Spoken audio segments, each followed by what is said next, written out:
உங்களுடைய அன்பான வரவேற்பிற்கு என்னுடைய மனமார்ந்த நன்றியை தெரிவித்துக் கொள்கிறேன்.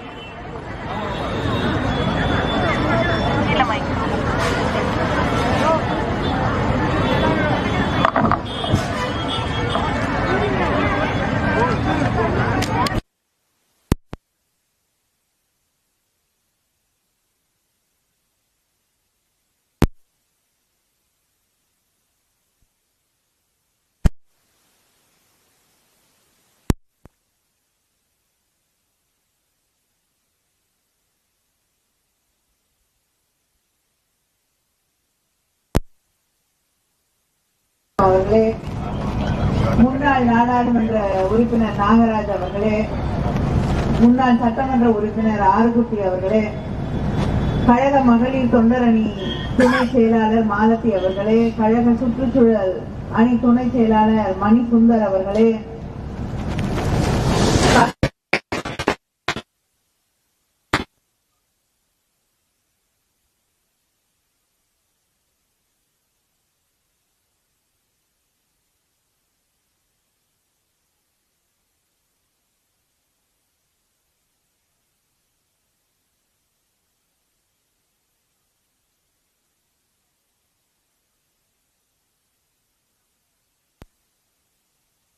மேலான அன்பு உடன்பிறப்புகளே, உங்கள் அத்தனை பேருக்கும் என்னுடைய வணக்கத்தை, நன்றியை, வாழ்த்துக்களை தெரிவித்துக் கொள்கிறேன்.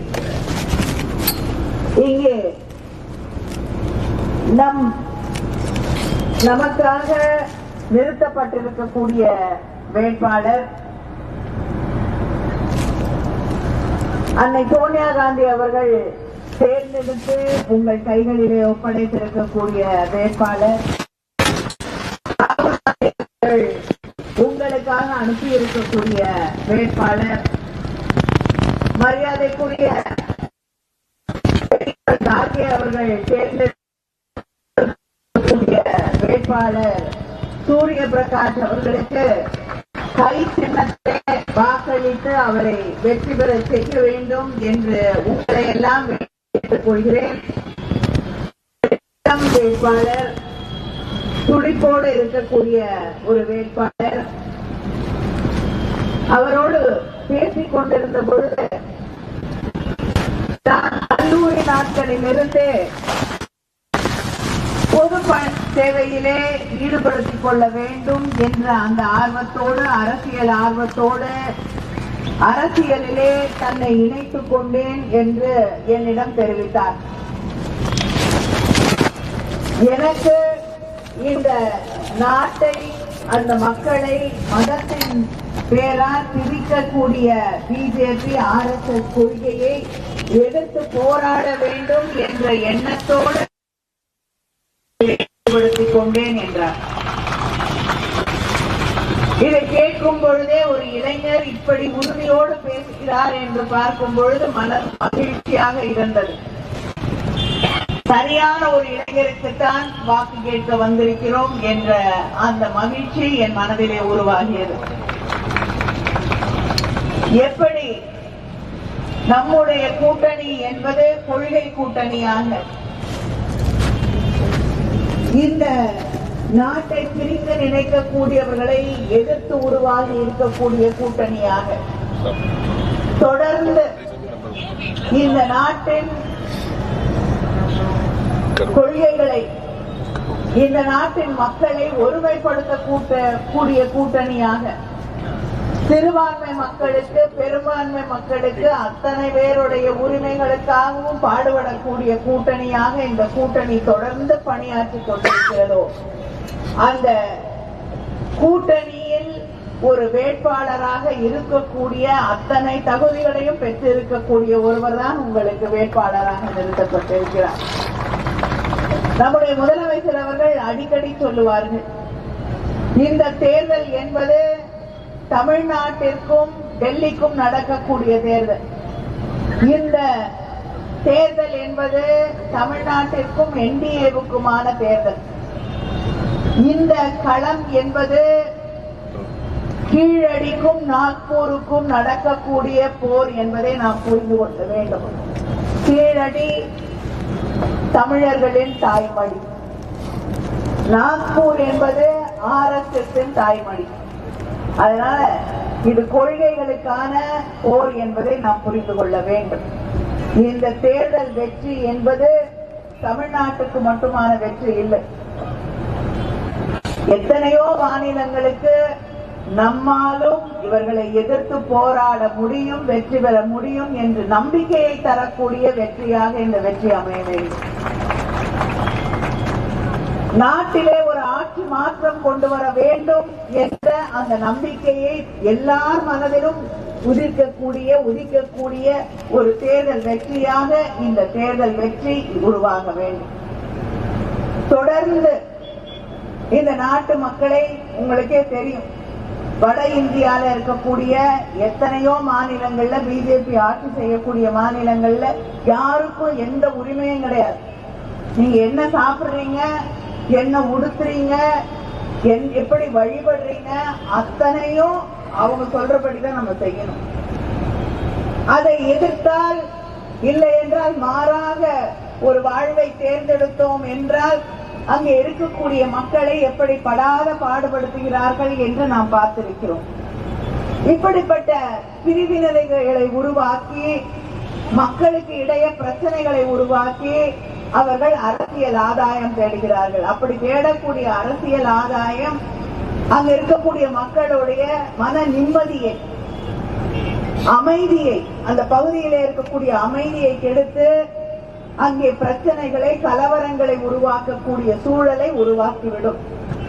நம்ம பார்த்தோம் மணிப்பூர்ல அவர்கள் உருவாக்கி இருக்கக்கூடிய கலவரம் இன்று வரை தீரவில்லை. ஆனால் தமிழ்நாட்டை அமைதி பூங்காவாக நாம் வைத்துக் கொண்டிருக்கிறோம். அதனால அவர்களுக்கு இந்த மண்ணிலே ஒரு பிடி மண் கூட கிடையாது என்பதை உணர்த்தக்கூடிய தேர்தலாக இந்த தேர்தல் அமைய வேண்டும். இங்க இருக்கக்கூடிய முன்னாள் முதல்வர் எடப்பாடி அவர்கள் டெல்லியை பார்த்து பயந்துகிட்டு இருக்காரு. டெல்லி யாரை பார்த்து பயப்படுது? அமெரிக்காவை பார்த்து பயந்துகிட்டு இருக்கு. அதனால இவங்க யாருக்கும் பயப்படாதவங்க எல்லாம் இல்ல.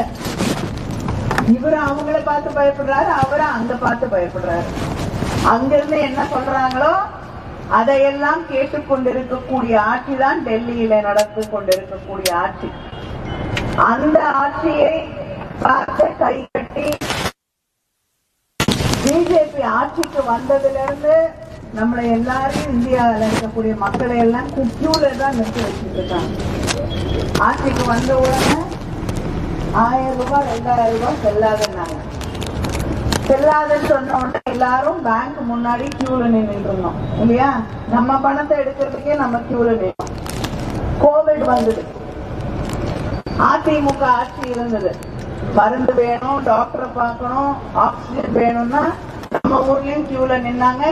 இந்தியாவில இருக்கக்கூடிய எல்லா ஊர்லயும் பிஜேபி ஆட்சியில் இருக்கக்கூடிய மாநிலங்கள்ல எல்லாம் ஹாஸ்பிட்டலுக்கு உள்ள போறதுக்கு கூட கியூல நிக்க வேண்டிய மிக மோசமான நிலையில இருக்கக்கூடிய, அங்க இருக்கக்கூடிய நோயாளிகள் வாசல்லையே கியூல படுத்திருக்கக்கூடிய ஒரு நிலையெல்லாம் நாம் பார்த்தோம்.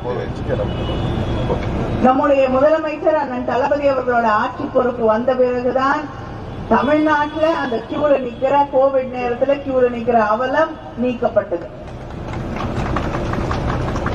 இப்பொழுது கேஸ் சிலிண்டருக்காக கியூல நிக்க போறோமோ அப்படிங்கிற அச்சத்தோடு நாம் நின்று கொண்டிருக்கக்கூடிய ஒரு நிலை. இப்பொழுதே அடிக்கடி பிரதமர் சொல்லுவாரு make in India, make in India அப்படின்னு. ஆனா எதையும் மேக் இன் இந்தியாவாக அவர்கள் செய்வதில்லை. பேருதான், எல்லாத்துக்கும் பேர் வச்சிருவாங்க. ஹிந்தியில நமக்கு விளங்காத ஒரு மொழியில அதை திருப்பி சொல்றது கூட தெரியாது, கஷ்டப்படணும். பேர் மட்டும் வைப்பாங்க. இப்ப நம்ம 100 நாள் வேலை திட்டத்தை மகாத்மா காந்தி அவர்களுடைய பேரில் இருந்த அந்த ஊரக வேலை உறுதி திட்டத்தை புதுசா பேர் மாத்தி திட்டமே இல்லாம மாத்திட்டாங்க, ஜி ராம் ஜின்னு. ஆனா பணமும் கொடுக்க மாட்டாங்களா, வேலையும் கொடுக்க மாட்டாங்களா. ஆனா அதையும் ஏத்துக்கிட்டு தலையாட்டிக்கிட்டே நிக்கிறாரு எடப்பாடி பழனிசாமி. எடுத்து ஒரு வார்த்தை சொல்லல, எங்க மக்களுக்கு வேலை கிடைக்காது அப்படின்னு கவலையும் இல்லை. இப்படி இருக்கக்கூடியவர்கள் இன்னைக்கு make in India make in இந்தியான்னு சொல்லிட்டு கேஸுக்கு முக்காவாசி இந்தியாவில கேஸ் எல்லாமே வெளிநாட்டுல இருந்துதான். இங்க மேக் இன் இந்தியா அப்படின்னு சொன்னவங்க இந்தியால உருவாக்கி இருந்தால் இன்று இன்னைக்கு விடுதிகள்ல தங்கும் விடுதிகள்ல கேஸ் இல்லைன்ற நிலைமை இல்லை, உணவு விடுதிகள்ல கேஸ் கிடையாதுங்கிற நிலைமை இல்லை. இன்னும் எத்தனை நாள் இங்க வீட்டுல கிடைக்கக்கூடிய கேஸ் இப்பவே புக் பண்ணிட்டு நீண்ட நாள் காத்திருக்க வேண்டிய நிலை. இன்னும் எத்தனை நாள் கேஸ் கிடைக்கும், அதுக்கப்புறம் எத்தனை நாள் நம்ம கியூல நிக்க போறோம்னு தெரியாத ஒரு நிலை இருக்கிறது என்றால் வெறும் வார்த்தை ஜாலங்களால் ஆட்சி செய்து கொண்டிருக்கிறார்கள். அவங்க வார்த்தை ஜாலங்கள் செய்து கொண்டிருக்கிறார்கள். அதே வார்த்தை ஜாலத்திலே காலத்தை ஓட்டிடலாம் நினைக்கக்கூடிய எடப்பாடியோட சேர்ந்து இன்னைக்கு கூட்டணி அமைத்திருக்கிறார்கள். தமிழ்நாட்டுக்கு துரோகம் செய்யக்கூடியவர்கள் எல்லாம் ஒரே அணியில இன்னைக்கு திரண்டு நமக்கு எதிராக நின்று கொண்டிருக்கிறார்கள் என்பதை நாம் புரிந்து கொள்ள வேண்டும். தமிழ்நாட்டுக்கு நிதி கொடுக்கறது இல்ல, நம்ம பிள்ளைங்க படிக்கிறதுக்கு நிதி கொடுக்கறது இல்ல. கோவையில மெட்ரோ ரயில் திட்டம் வேண்டும் என்று கேட்டா நம்ம விட குறைஞ்ச மக்கள் தொகை இருக்கக்கூடியவர்களுக்கெல்லாம் மெட்ரோ ரயில் திட்டத்தை தருகிறார்கள். கோவைக்கு ஆள் பத்தாது, அதனால வேண்டாம். எப்படிப்பட்ட வஞ்சனை என்பதை நாம் புரிந்து கொள்ள வேண்டும். இந்த கூட்டம் இன்று உங்களை தேடி வந்து வாக்கு கேட்க வருகிறது. வரும் பொழுது கேளுங்க, கேஸ் எப்ப வரும்னு வரும்னு கேளுங்க. வரும் பொழுது எங்களுடைய பிள்ளைங்களுக்கு கொடுக்க வேண்டிய கல்விக்கான நிதியை எப்போ கொடுப்பீங்கன்னு கேளுங்க. 100 நாள் வேலைக்கு என்ன வழி என்று அவர்களை பார்த்து கேள்வி கேளுங்கள். இங்கே ஓட்டு கேட்க வரும் பொழுது எங்களுக்கு எதையுமே செய்யாமல் எங்களுக்கு எதிராகவே செயல்பட்டு விட்டு எதற்காக இங்கே வந்து வாக்கு கேட்க வருகிறீர்கள் என்று கேளுங்கள். தொடர்ந்து ஹிந்தியை திணித்துக் கொண்டிருக்கிறார்கள். ஹிந்தி படிக்கலன்னா அதோட இல்லாம இன்னைக்கு நேரத்தை அவர்கள் சொல்லக்கூடிய அந்த வகையிலே உலகம் முழுவதும் கணிக்கக்கூடிய நேரத்தை கூட மாற்றணும். அறிவியல் பூர்வமாக சற்று சிந்திக்கக்கூடியவர்கள் ஆட்சியிலே இருந்தால் இந்த கஷ்டம் நம்ம யாருக்குமே கிடையாது. ஆனா அவர்களுக்கும் அதற்கும் நீண்ட தூரம். அவங்க எந்த எதிர் கேள்விகளையும் கேட்க தயாராக இல்லாதவர்கள். அதனாலதான் நாடாளுமன்றத்துல ராகுல் காந்தி அவர்கள் பேச எழுந்தாலே அவைய தள்ளி வைத்து விடுவார்கள், ஒட்டி வைத்து விடுவார்கள். எத்தனையோ முறை அவர் எழுந்து 2 வார்த்தை பேசுவார், அது ஹவுஸ் அட்ஜர்ன்டுவாங்க. ஏன்னா எந்தவித டிபேட்டுக்கும் எந்தவித விவாதத்திற்கும் தயாராக இல்லாதவர்கள் தான் அங்கே டெல்லியில ஆட்சியில இருக்காங்க. அதே போலதான் எடப்பாடி பழனிசாமி அவங்க கிட்ட கத்துக்கிட்டு இருக்காரு. அவங்க வாட்ஸ்அப்ல பொய்யா வாட்ஸ்அப்ல பரப்புவாங்க. அதே போல நீங்க அவங்க கிட்ட பொய்களை மட்டுமே கற்றுக்கொண்டு நீங்க எடப்பாடி பழனிசாமி இப்ப தேர்தலுக்கு இங்க சுத்தி வந்துட்டு இருக்காரு. நம்ம திமுக வாக்குறுதிகளை நிறைவேற்றாதுங்கிறார். அவரு 2016 இலவச செல்போன் கொடுக்கிறேன்னாரு. ஒருத்தருக்கு ஞாபகம் இல்ல,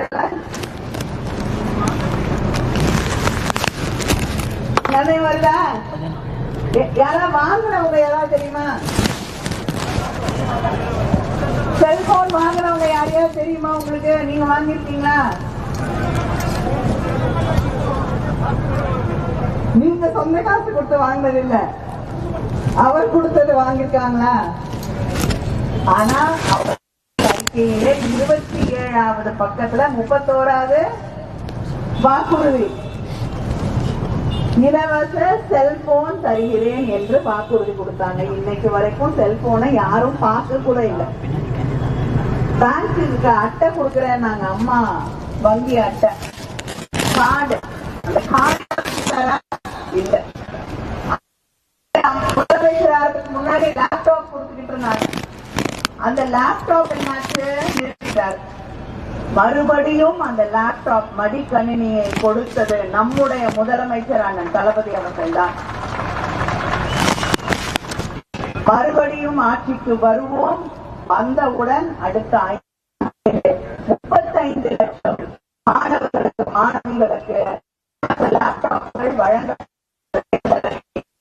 முதலமைச்சர் அண்ணன் தளபதி அவர்கள் தெரிவித்திருக்கிறார்கள். பிள்ளைகளுக்காக, இளைஞர்களுக்காக எங்க இருக்கக்கூடிய கூட்டணி நம்ம பிள்ளைங்களுக்கு படிக்க ஒன்று மெடிக்கல் காலேஜுக்கு போக கூடாது, படிக்க கூடாது, நீட் கொண்டு வந்தாங்க. அடுத்து நம்ம பிள்ளைங்களுக்கு படிக்க வேண்டிய நிதியை கொடுக்கறது கிடையாது. புதிய கல்விக் கொள்கைன்னு கொண்டு வந்து அதை நம்ம மீது திணித்து நம்ம பிள்ளைங்க படிக்கிற படிப்புல மண்ண போடக்கூடிய பல திட்டங்களை செய்து கொண்டிருக்கிறார்கள்.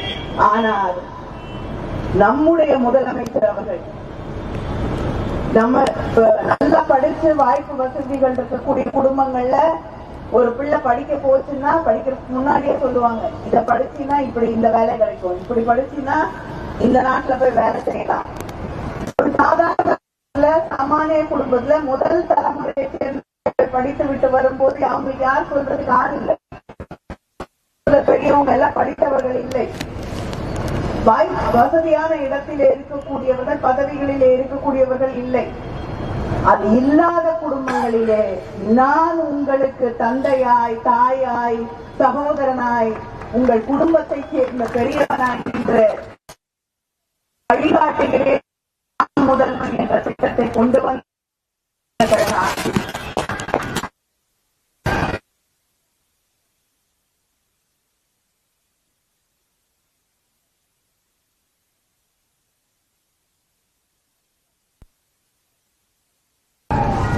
தாய் வீடு சுத்தக்கூடிய பணியை செய்து கொண்டிருக்கக்கூடியவர். இன்னைக்கு நான் முதல்வர் திட்டத்தின் வழியாக படித்துவிட்டு IPS பரீட்சைகளில் தேர்ச்சி பெற்று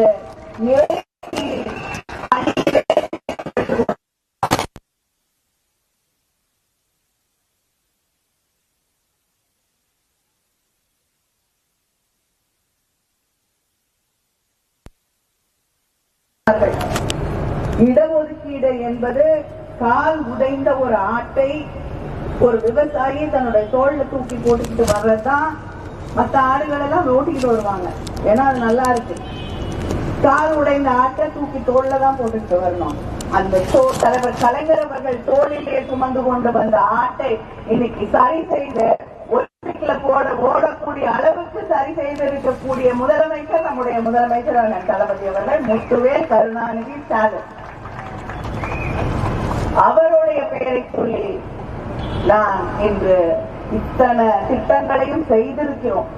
சகோதரிகளுக்கு முதலமைச்சர் அவர்கள் தந்த 1000 ரூபாய் மகளிர் உரிமை தொகை 1000 ரூபாய் கொடுத்துட்டு அடுத்த முறை ஆட்சிக்கு வரும்பொழுது அதை 2000 ரூபாயாக உயர்த்தி தருகிறோம் என்று சொல்லக்கூடிய முதலமைச்சர் பெயரால் உங்களிடம் வாக்கி கேட்கிறேன். அதே போல விவசாயிகளுக்கு இலவச மின்சாரம் தந்தது தலைவர் கலைஞர் அவர்கள். இன்னைக்கு நம்முடைய முதலமைச்சர் அவர்கள் வாக்குறுதி கொடுத்திருக்கிறார்கள்.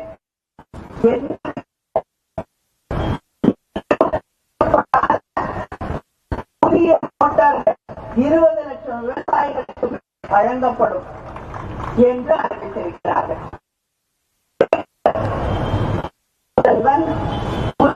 திட்டத்தில் 1000 ரூபாய் படிக்கக்கூடிய அந்த இளைஞர்களுக்கு, இளம் பெண்களுக்கு வழங்கி கொண்டிருக்கிறார்கள். அவங்க அடுத்த ஆண்டு, வரக்கூடிய ஆண்டிலேயே ஆட்சி பொறுப்பிற்கு வந்த பிறகு அவங்களுக்கு கல்லூரியில் படிக்கக்கூடிய அவர்களுக்கு 1000 ரூபாய் என்பது 1500 உயர்த்தி வழங்கப்படும். படித்துவிட்டு வேலை தேடக்கூடிய அந்த நேரத்துல சோர்ந்து போயிடக்கூடாதுங்கிறதுக்காக அவங்களுக்கு வேலை கிடைப்பதற்கான பயிற்சிகள் வழங்கப்படும்.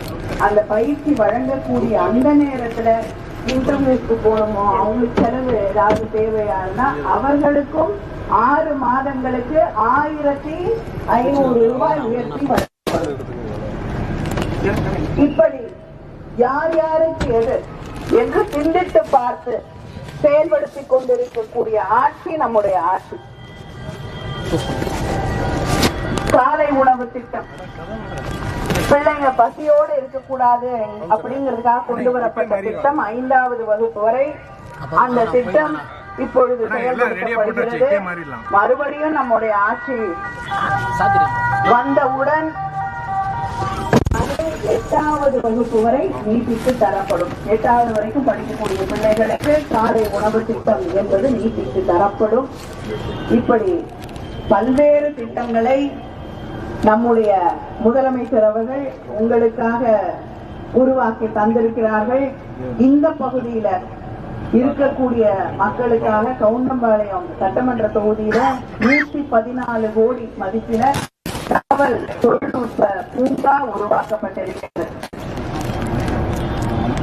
துடியலூர் இடிகரை பகுதிகளில 44 கோடி மதிப்புல நாராயணசாமி மேம்பாலம் கட்டும் பணி நிறைவடைந்திருக்கிறது.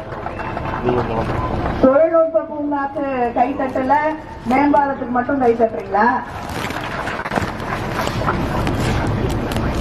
துடியலூர் தொழிற்பயிற்சி நிலையத்துல 4 கோடி மதிப்பிலான நவீன வசதிகளுடன் புதிய கட்டிடங்கள் கட்டப்பட்டிருக்கிறது. வெள்ளக்கிணறு அரசு பொது சுகாதார நிலையத்துல 60 லட்சம் மதிப்பீட்டுல கூடுதல் கட்டிடம், பல வசதிகள் தரப்பட்டிருக்கிறது. இப்பொழுது பொதுமக்கள் அதனால் பயன்பெற்றுக் கொண்டிருக்கிறார்கள். மறுபடியும் ஆட்சிக்கு வந்தவுடன் கல்லூரி அடிப்படையிலான குறுந்தொழில் கற்றல் மையங்கள் அமைக்கப்படும். ஆண்டுதோறும் அரசு சார்பில் விவசாயம் மற்றும் கால்நடை கண்காட்சி கோவையிலே நடத்தப்படும். வெளியூர்ல இருந்து வந்து வேலை செய்யக்கூடிய தொழிலாளர்களுக்கு தங்கும் விடுதிகள் கட்டித்தரப்படும். வார்டு வாரியாக விளையாட்டு மைதானங்கள் அமைக்கப்படும்.